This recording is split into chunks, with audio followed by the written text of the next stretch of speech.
Good morning, Dolphins fans. Welcome to another episode here of On the Fin Side with Kat and Paul. Follow us on Facebook, Twitter, Spreaker, iTunes, YouTube, iHeartRadio, and Spotify. I'm Brian Cat NFL. Paul is Fanatic_pick. That's Fanatic with a PH on Twitter. Well, the bad news is the playoffs start today, and the Dolphins are not in it. The good news is the Dolphins have $35 million plus in cap room. They have 4 of the top 50 picks in the NFL draft, including the 3rd overall, and not as many positions to fill as last year. Not as many needs as we know, because we saw the Dolphins have one of the best defenses in the league. Tua gets in there, and the team made it very clear this week that he is the starter here in 2021, as if that needed an announcement. And they started 3 rookies on the offensive line with some pretty good results there too, Paul. So kind of a different place from last year as far as needs.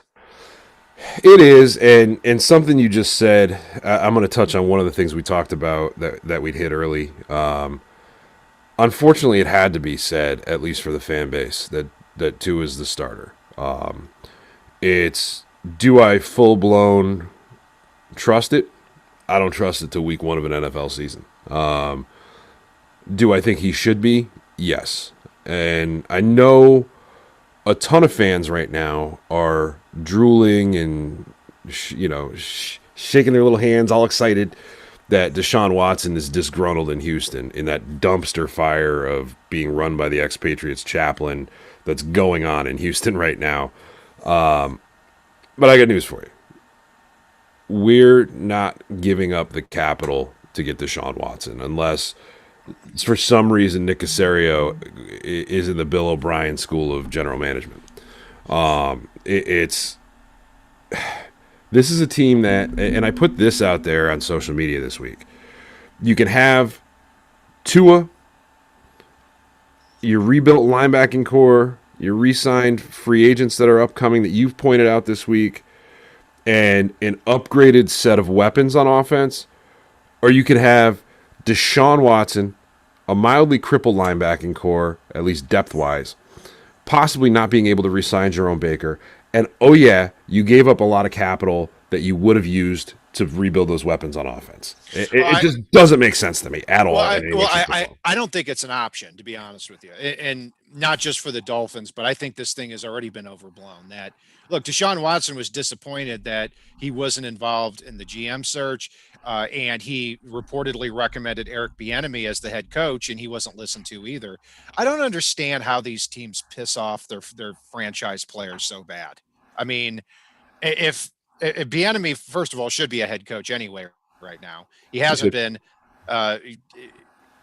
You look at last year, the Chiefs were in the Super Bowl. He was the offensive coordinator, and by the time that came along, a lot of teams either had their head coaches picked out or were darn close to it. So, no, I don't think that's an option. I would be all for trading for Deshaun Watson if that were the case. I mean, I think he's one of the star players in the NFL, but I don't think that's going to happen. And if you do, you're going to need to trade several first rounders, several second rounders, and I'm not.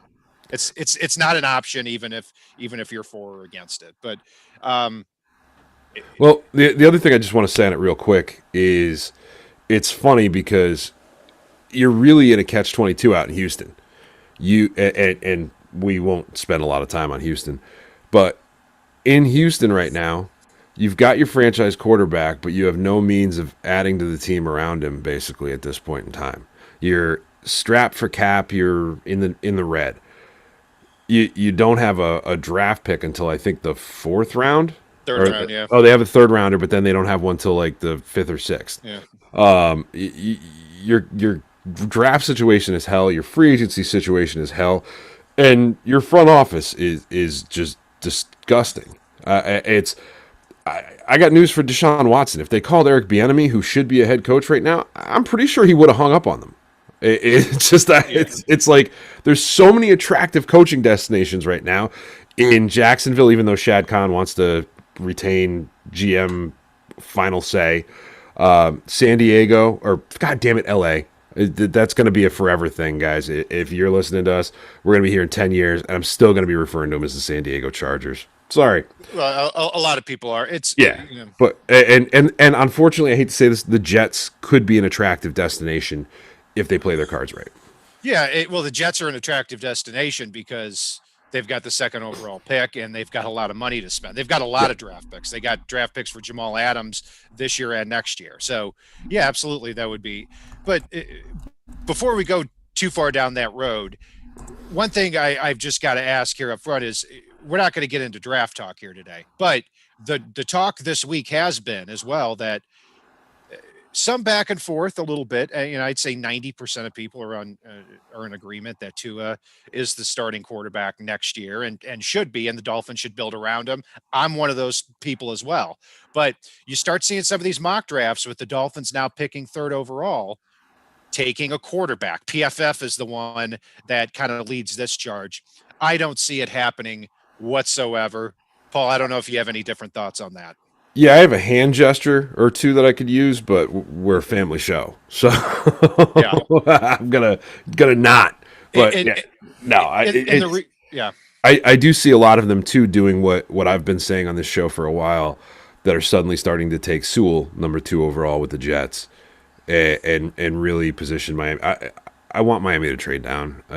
I keep making a case for it, and I got news for you. You're going to hear me stumping for that probably right up until draft day.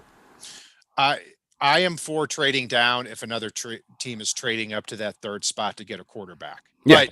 But I would do it under this reason: is if you're trading down, let's say to 7 to Detroit or 8 to Carolina, they're coming up. They're if they're giving you their first round pick next year in 2021, you are getting a first round pick from a team that is starting a rookie quarterback who is probably going to win between 3 and 6 games. Maybe the guy's an immediate superstar. Maybe they're an immediate playoff team, but I very much doubt it. Now we keep this draft party going, and next year the Dolphins have a first round pick and a top 10 pick again. So there is that opportunity there. If they stay at 3, I'm still all in on Penny Sewell, with Micah Parsons being the second guy. And let's face it, they have a top 10 pick and hopefully a early 30s pick next year's draft. That would be the ideal.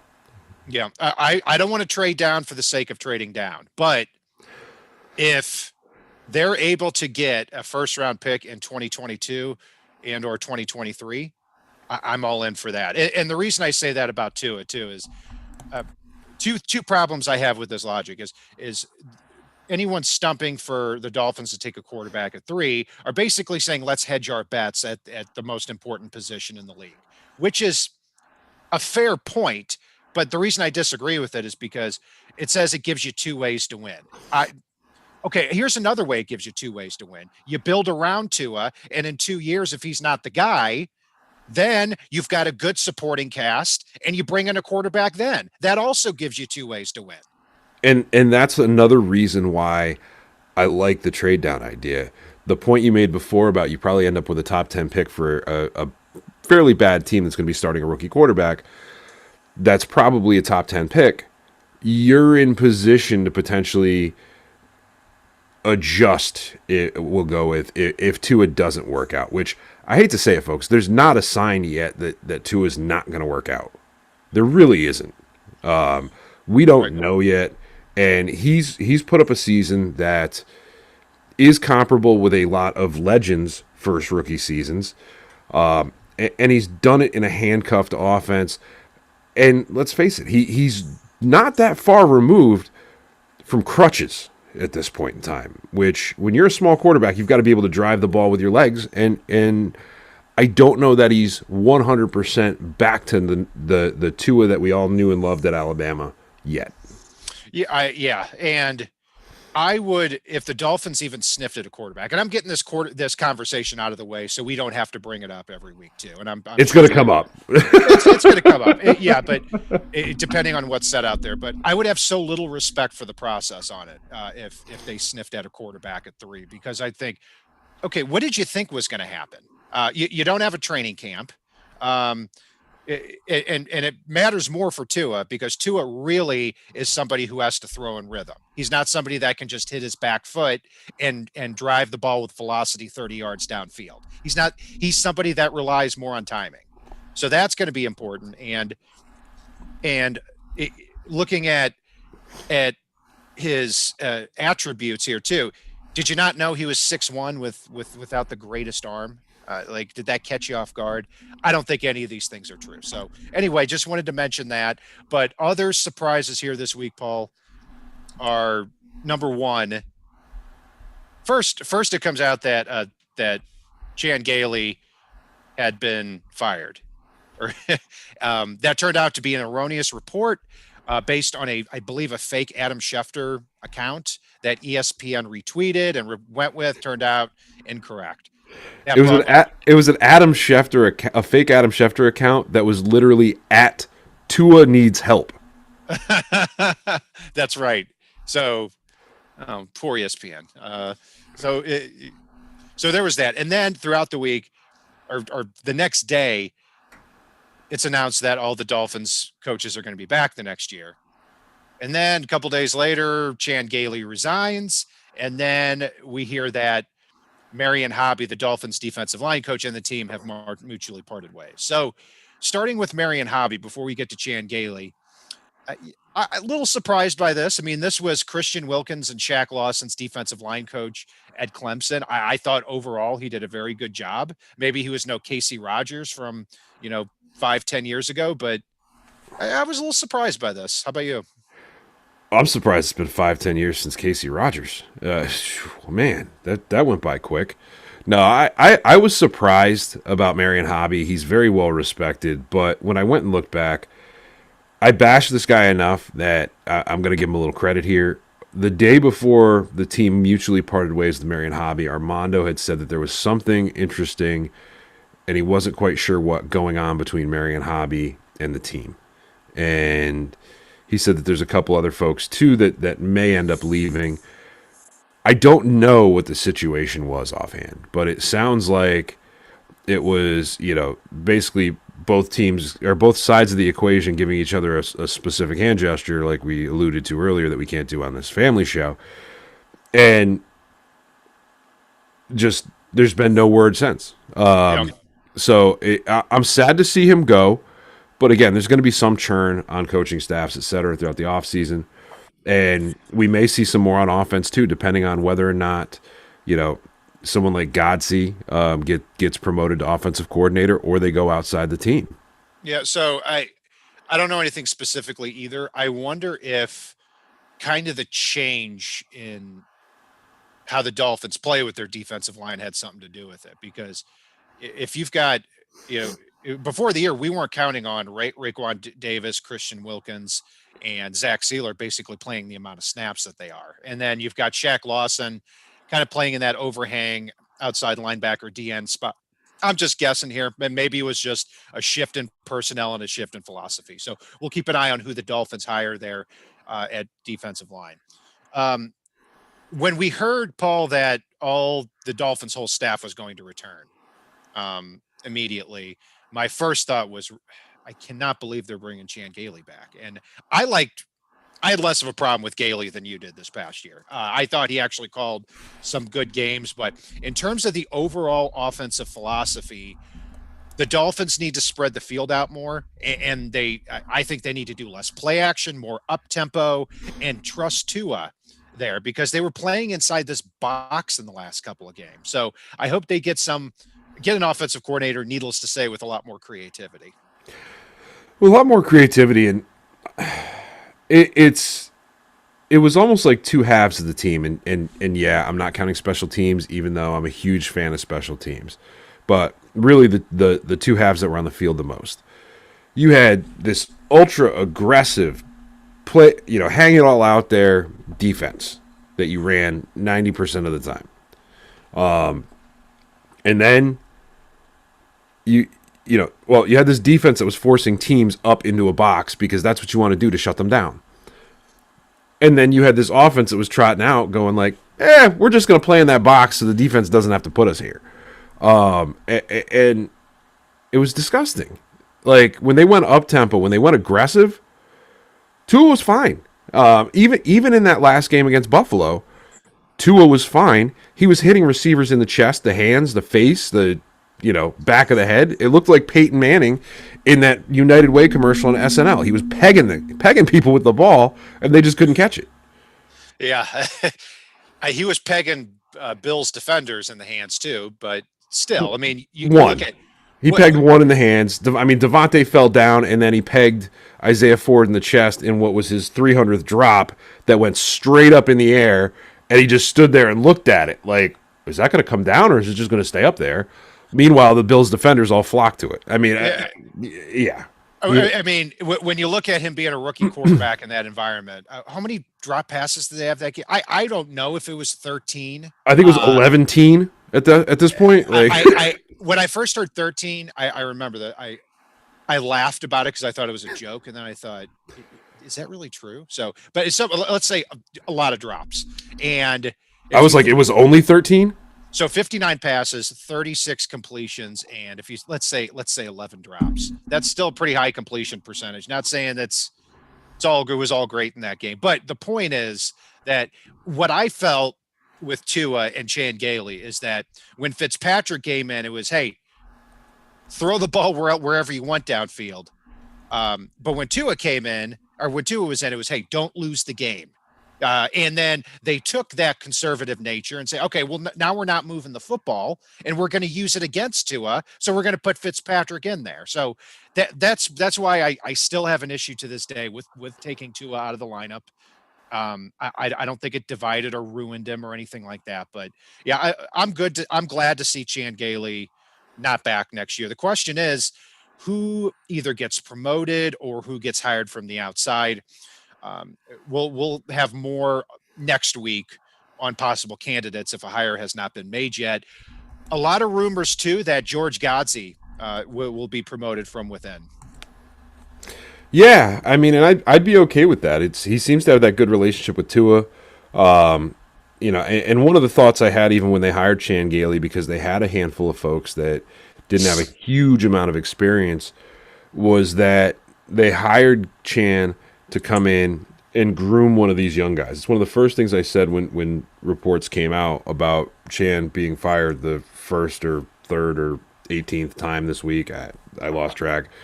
But I'm curious to see if they brought him in to groom somebody and if they feel that person is ready. And Godsey does seem like a pretty natural selection for that.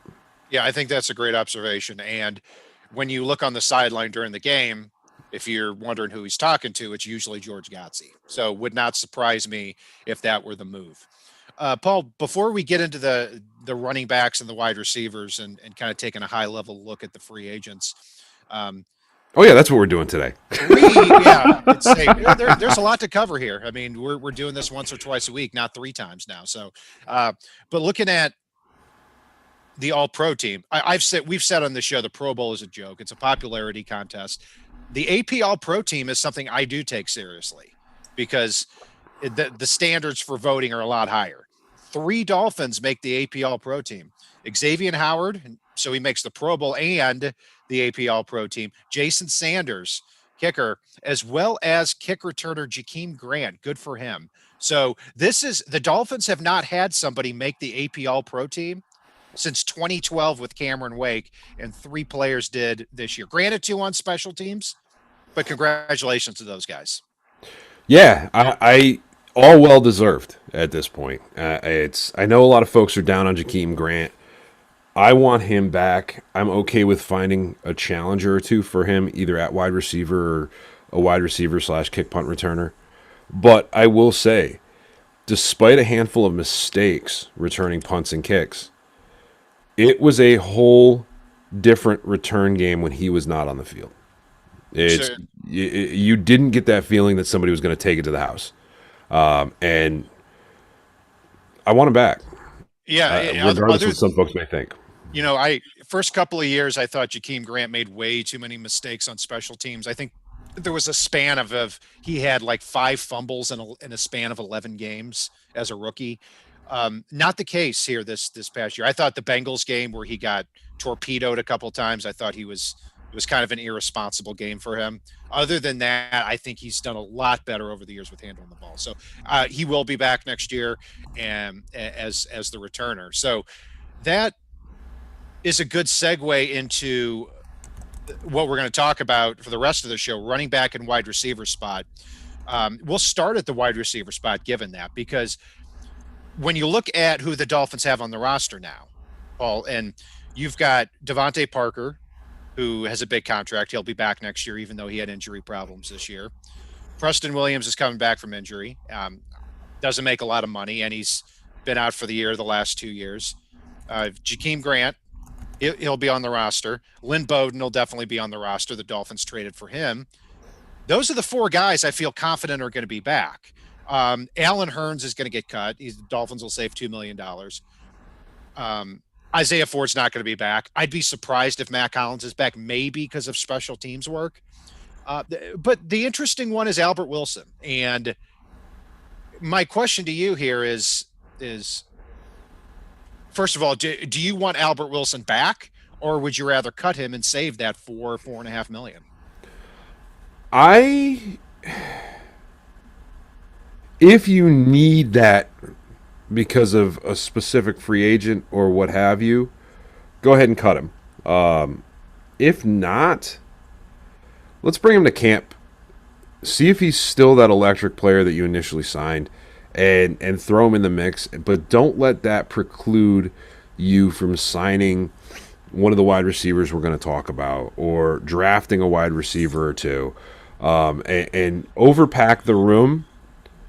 And if he shows up and nuts up, great. We've got a great problem to have on our hands. I want to pack that wide receiver room this year.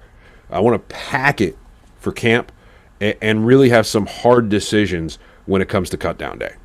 See, you say pack the room, and that's exactly the reason I would be in favor of cutting him, because it's not the Dolphins need that $4 million. They're in great salary cap shape, but I think the Dolphins need to have – it's very important that they spread the field this year and have Mike Gesicki, Devontae Parker, as well as two receivers, one in free agency and one in the draft. From that point, I don't see room for Albert Wilson.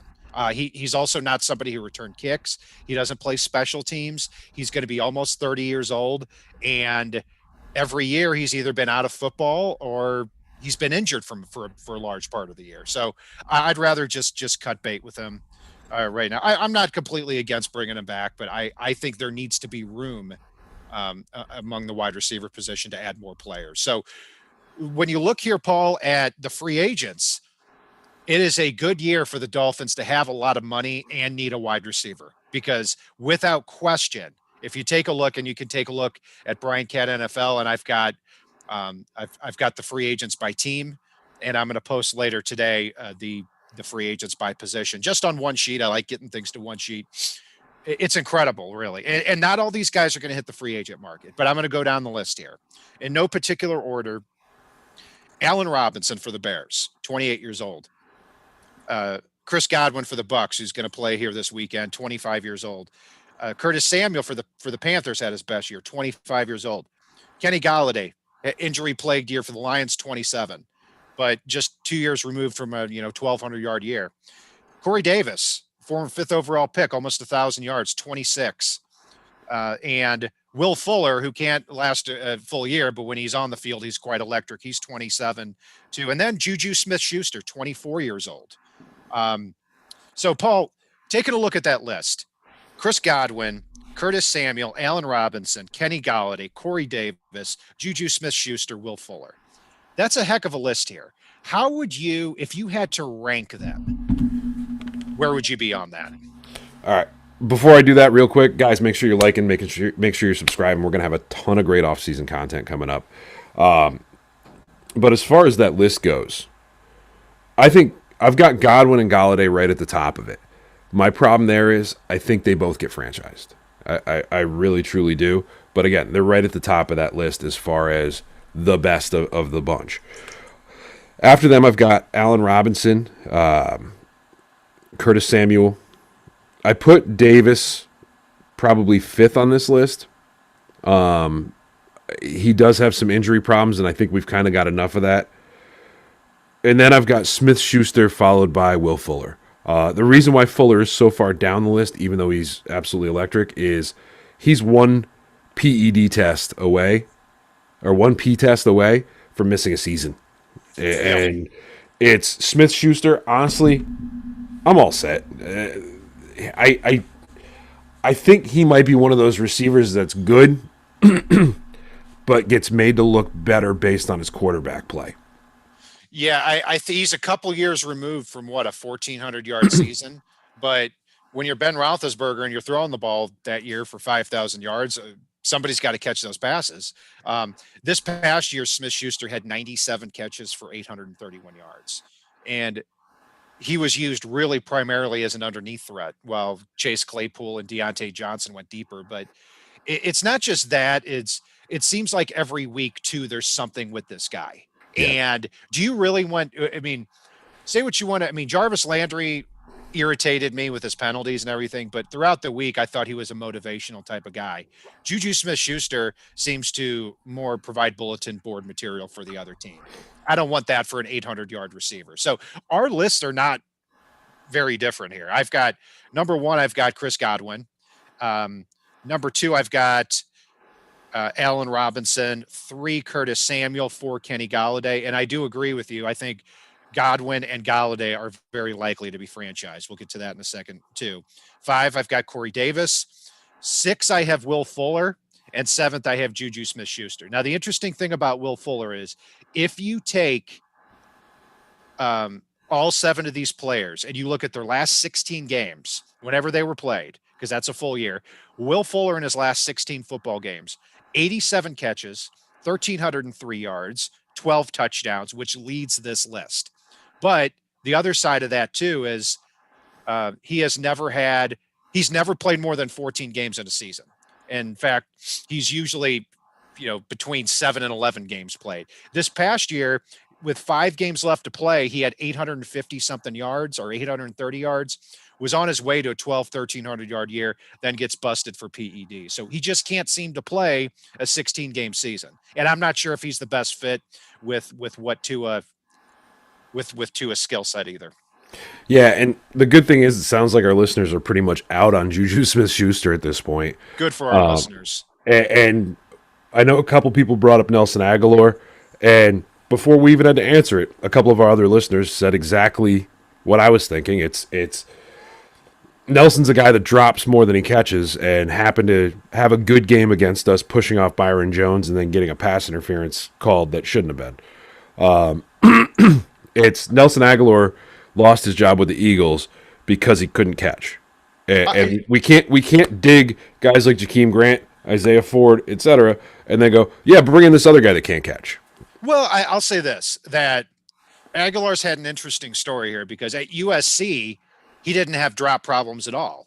Then he goes to Philadelphia and can't catch a cold for 4 years, goes to the Raiders now this past year, and I don't think he had drop problems. So it's odd. I liked Aguilar coming out of USC. He was one of my favorite players in that draft, and then he was just terrible with the Eagles.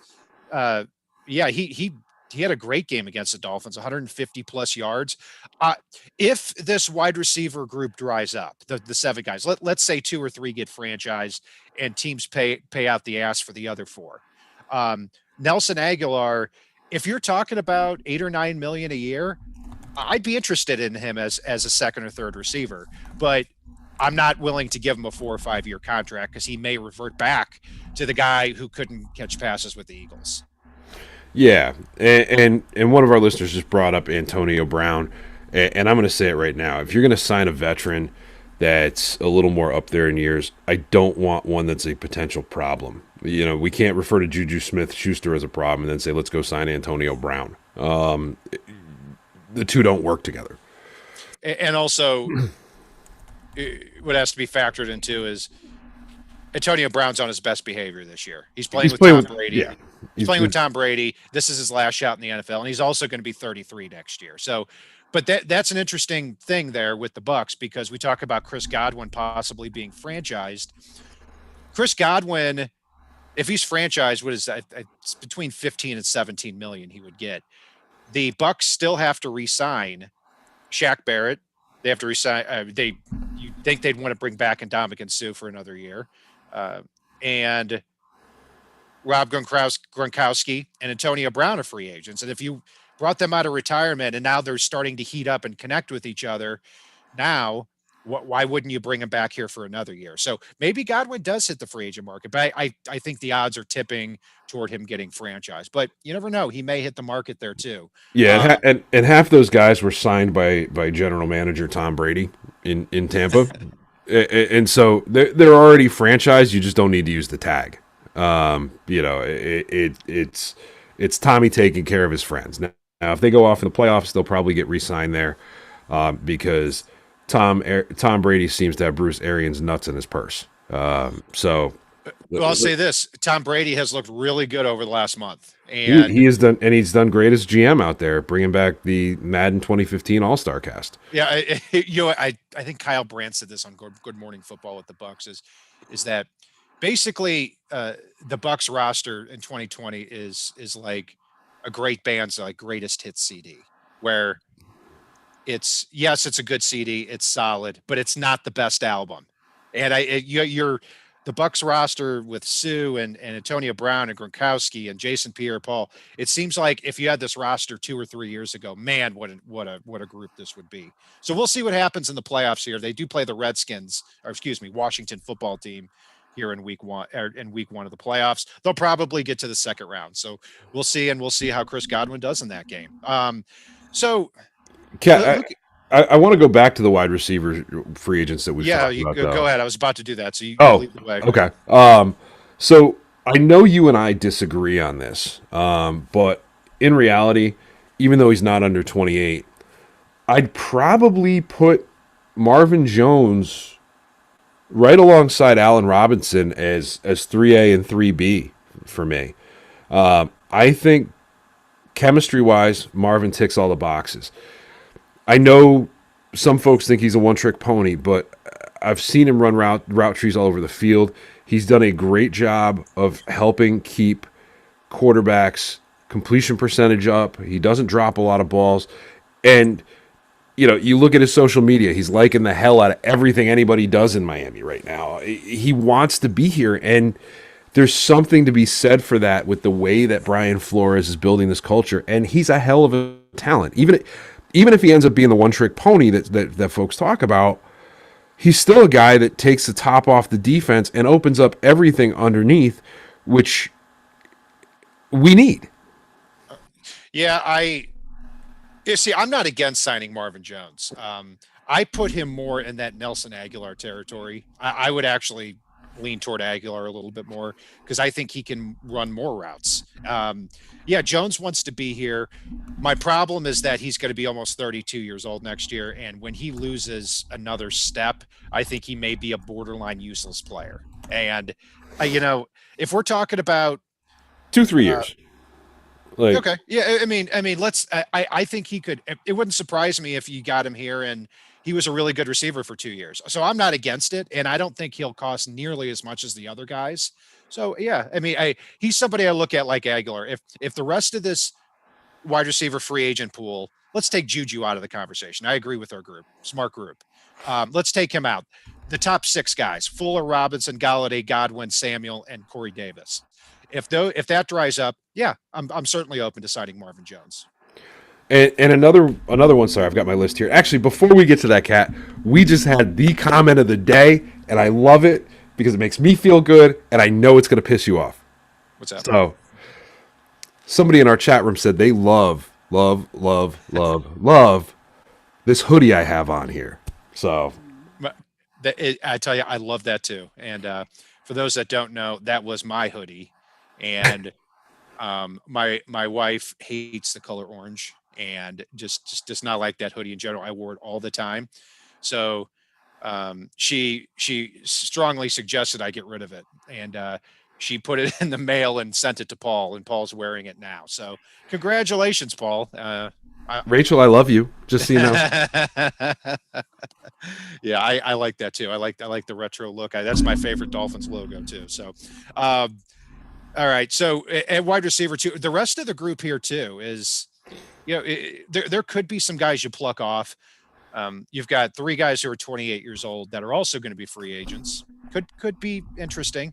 Brashad Perryman played with the Jets last year. When he got on the field, he actually wasn't too bad. In fact, against the Dolphins, when the Dolphins beat the Jets 20-3, he got deep on Byron Jones a couple of times. So he does have that in his arsenal. I think he's kind of an underrated player. Son of former Miami Dolphin Brett Perriman back in the 90s. Sammy Watkins, too. I've never been a huge Watkins fan. I couldn't believe when, like, a lot of people thought this was one of the best players in the draft in 2014. I got beat up badly when I said I'd take him in the middle of the first round instead of the top 5. Well, he's turned into an 900-yard receiver. Well, Kat, I'm gonna sum up my thoughts on him here too, and I'm gonna act like one of those freaking people on Family Feud that does not even. No. There you go. Sammy Watkins. Yeah. No. No on Sammy Watkins. Got it. And Paul, I'm having a little tough time seeing you there. Yeah, my video just cut out for a second. Got it. So anyway, we know what you look. We know what you look like. So let's. All right, there we go. We're good. You know what? Just do your thing. Yeah. So at wide receiver. So that's the big thing here is the Dolphins have the money to sign one of these guys, and even though I'm very against right now drafting Devontae Smith 3rd overall, a lot of people aren't. I mean, it's shocking to me that they aren't. I do think it's important to add 2 very good receivers here because the goal for me, Paul, is to run more up-tempo, spread the field with talented receivers here so that you're not flooding the middle of that offensive line with guys like Durham Smythe and Adam Shaheen. I like them as tight ends, but I don't want to see them. I don't want to see 3 tight ends on the field when the Dolphins are trying to score points at the 50-yard line. Yeah, no, I'm with you on that. It's yeah, no, yeah, I'm gonna just go. I'm with you on that. Gotcha. Yeah. So we'll see on that. And yeah, it's the most important position by far on the team. Now, the second most, if not the first most, is the running back spot. As Paul joins us here from the basement of the movie Saw 2. Yeah, no, we're not doing that. Sorry. Apologies, folks. I'm having some technical difficulties. Hey, I've had them in the past, so don't worry about it. We know what you sound like. You sound great too. So we're good on that. At running back, I've got my own thoughts of how the Dolphins should approach this position. My major question here is I see Aaron Jones hitting the free agent market. Aaron Jones was, I think, 6th or 7th in the NFL in total yardage this year with over 1,450 yards, 26 years old, 30 touchdowns over the last 2 years.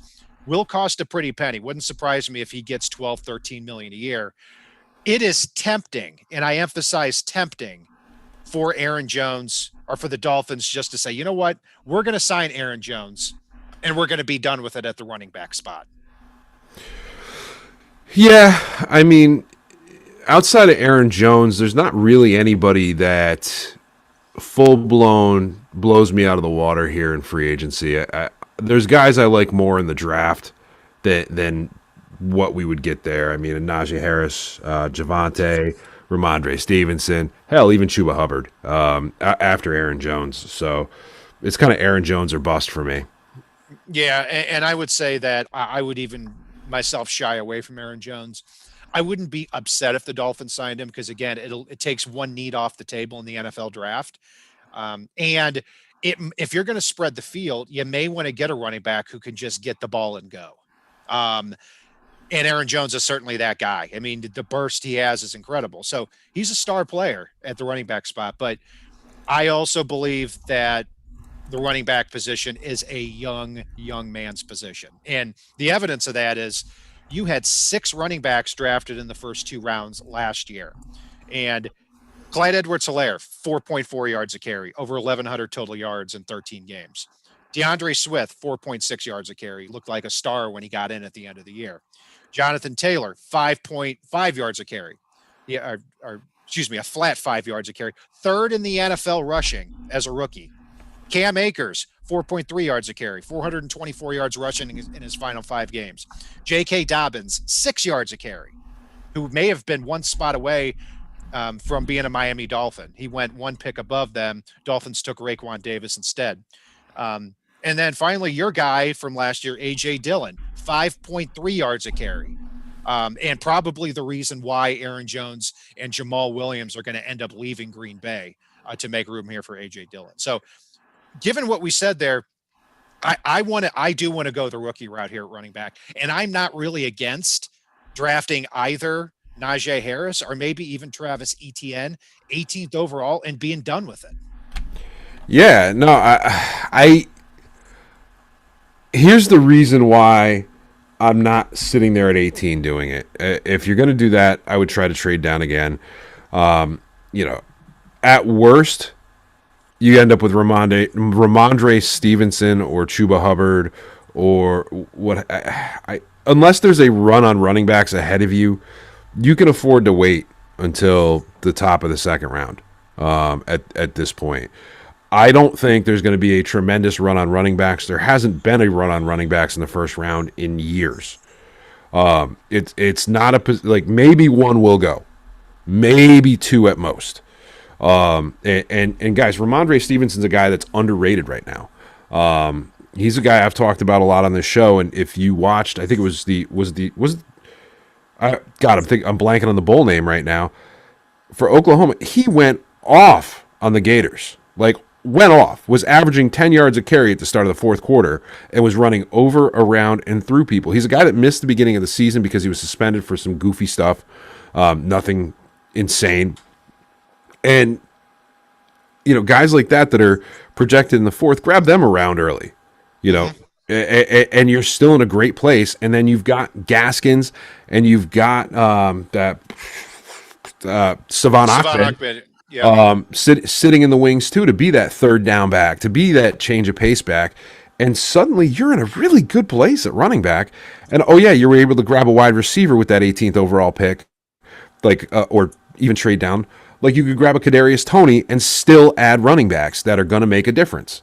Yeah, I like that strategy too. And if you do what I want and you come away with Penny Sewell to put on the offensive line, you sign a wide receiver, one of the guys we talked about here in free agency, and you're returning the rookie offensive lineman this year. You're returning Mike Gesicki, Devontae Parker. You may be able to do what the Bills did in back-to-back years. One year they draft Devin Singletary in the third round. The next year they draft Zach Moss they draft Singletary in the third round. Next year they draft Zach Moss in the third round. Not saying Singletary and Moss are great, but the rest of the offense is so well defined that it makes a rookie running back or a young running back's job that much easier. So yeah, we'll certainly go through the names of the running backs as we get closer to the draft. I'm still churning my way through them. And I'm with you too, Paul. I don't think there's a chance that more than two running backs are taken in the first round. It's a flip of the coin if one does, and quite possible that all of them fall to the second round. It really is. And that's where I'm going to be pissed if they do take a running back in the first round. I really, truly am. There are guys, like I said, down the list that are helpful players that could make a difference, just like there are at wide receiver. And you and I have talked a lot, and I know we have a slight, mild difference of opinion that we can both see the other's viewpoint on with this one. I know you want to grab Penei Sewell, and I love Penei Sewell. For me, the trade back and trying to grab Micah Parsons, and at worst, if you trade down, at worst, if you miss on Parsons because he goes 5 or 6 and you trade it to 6 or 7, you've got guys like Kyle Pitts, probably 2 to 3 of the top end wide receivers if you had to go after, which aren't my favorite, but that can come in and be that difference maker that's special for you. And oh yeah, you're still in a great place. Like I'm not against a trade down, even with Sewell on the board. I'm really not. I don't want to trade down and move off of Penei Sewell to just go down to 6, 7, or 8, and hey, we'll take who's there because we need to get another second round pick. That's what I would be against, because I think you need to get stars here with the third overall pick. You have a chance to get the best non-quarterback in the 2020 or 2021 NFL draft. And I think right now that's Penny Sewell. I think it takes your offensive line from a C plus B minus unit possibly to an A. And for me, that is the most important thing with Tua. He cannot throw 40 times a game from a muddy pocket. It will not work. And I always hear, oh, just get 4 wide receivers. I've seen that 20 million times and it doesn't work. Okay. There has to be protection for Tua. And so if you stick with Austin Jackson and Robert Hunt at the tackle spots, maybe they become a great unit, but maybe they never get so much better than this point right now. Yeah, and here's a fun one for you that's going to make you just cringe, and I want to see it. Daniel Jeremiah actually put out his offensive tackle rankings for his mock draft, and he's got Rashawn Slater above Penei Sewell in his rankings.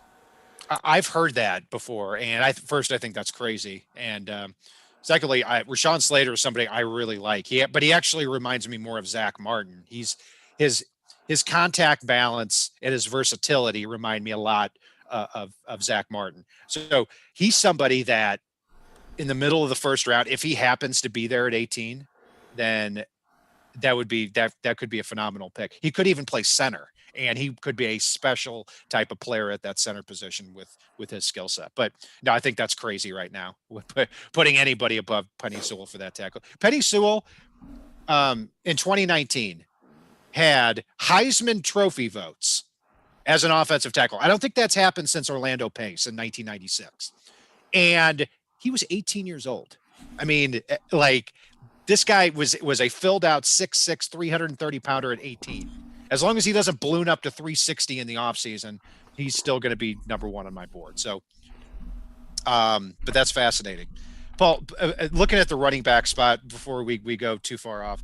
Yeah, I'm not too impressed with a lot of names on this group. And I don't want to get into a situation where we're taking another Jordan Howard type of player where, okay, this guy's a solid back and he turns out to not be solid. And okay, why don't we just go with a younger, faster rookie? Because that's what we want anyway. But the rest of this list here, Kenyon Drake, to me, the Dolphins have already made their decision on Drake. They traded him for next to nothing last year. He's been decent with Arizona, but he will be a free agent here this year and might be the number 2 guy behind Aaron Jones on this list. But I'd avoid him. I don't see the point of bringing him back. Chris Carson, I have always loved. I think he is a mean runner, but he's also been pounded the last few years. It seems like he's questionable or out every week, and he usually is playing through an injury. So if he gets knocked, if Chris Carson gets knocked in free agency because they think, okay, he's probably only going to be who he is for another year or two at best, and you get him for $5 million a year, I might sign up for that. Yeah, I'd be down for Chris Carson. He's a guy that we both really like a lot. I mean, he was such a difference maker when given the opportunity, and James Conner's another one that he's always been underrated, even though he's outperforming where a lot of folks have him.